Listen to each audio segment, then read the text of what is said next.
Қоласында нәрсе бар шуның белән ясарга була. Гөлсирә ханымның кулында кайчы гади карандаш һәм пыва җилеменнән ясалган камыр. Ак масса пластилинны хәтерләтә, әмма сузылмалы. Теләсән инде фигураны ясап булырлык.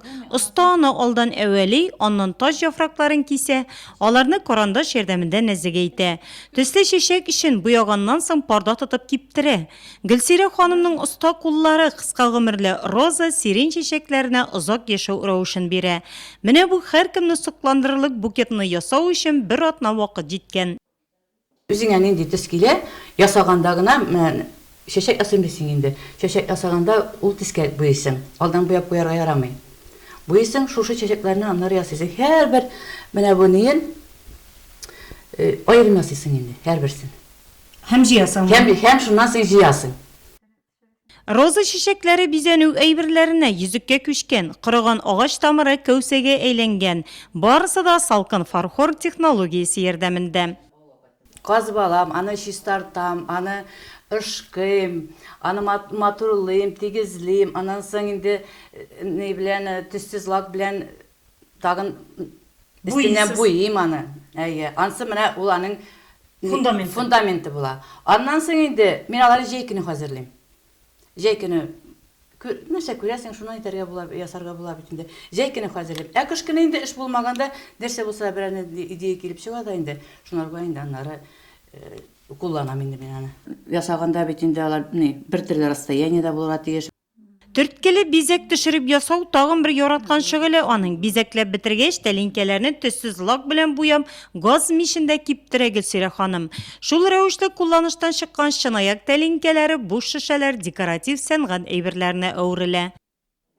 Беренчедән, кулың тотырыклы булырга кирәк.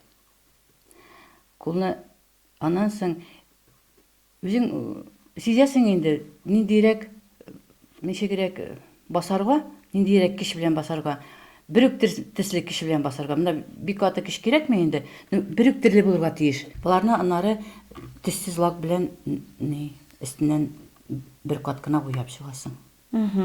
Төссез лаклар тоже төрлесе бар. Әлеге художественный лак кирәк инде. Тюбиктагы менә мондый буяуларны таба алмыйбыз диючеләргә уңган хуҗабикәнең киңәше мондый. Сезгә бары тик менә шушындый гади кисточканы сатып аласы һәм акрил буяу белән менә шушындый сарайга ташланган чынаякларны киридән алып кирип, аларга матур итеп буяуларны төшерәсе генә кала. Һәм нәтиҗәдә менә шушындый күз явын алырлык гүзәл сәнгать әсәре барлыкка килә. Кул эшләре белән мавыгу Гөлсирә ханымга әбисеннән аңардан кызларына, инде оныкларына да күчкән.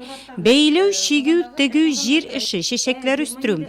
Бакчадагы бар эшне тормыш иптәше Мөнир Вагыйз улы белән бергәләп башкаралар. Монда да кырыган агач ботаклары аккышларга әверелгән, кулдан эшләнгән төрле сыннар ял итү пошмаган бизи.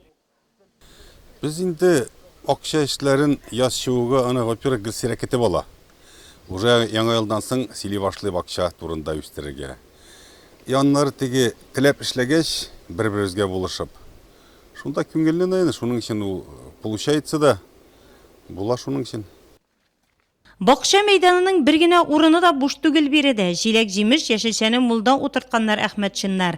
Зелпе куагының җимешләре өлгереп килә. Елның елында груша уңышы да мул була. Алмагачлар да ботакларын күтәреп тора алмый. Виноградны яңа сортын утыртканнар. Айруча чәчәкләрен яратып тәрбияли Гөлсирә ханым. Арада Германиядән алып кайтканнары да бар. Чәчәкләр аткач, бакчабыз тагын да гөл бакчага әйләнә ди Гөлсирә ханым. Табигать гүзәллегенә, күңел матурлыгын кушып яши белә әхмәтчиннар.